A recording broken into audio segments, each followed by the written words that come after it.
గులాబీ మొక్కలు ఈ సంవత్సరం నాకు చాలా బాగా పూసినాయండి.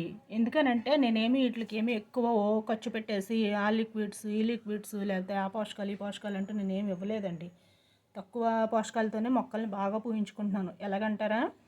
కిచెన్ కంపోస్ట్ వేయటం వల్ల, అలాగే చూడండి కోడిగుడ్డు పెంకులు అయిపోయిన వెంటనే పెంకులు తీసుకొచ్చేసి ఇలా మొదట్లో వేసేస్తాను చుట్టూతాను.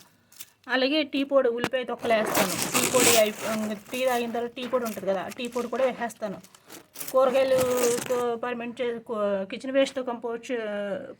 వేస్ట్తో పర్మెంట్ చేసిన జ్యూస్ని కూడా పోస్తాను మొక్కల మొదట్లో. పుల్ల మజ్జిగ పోస్తాను.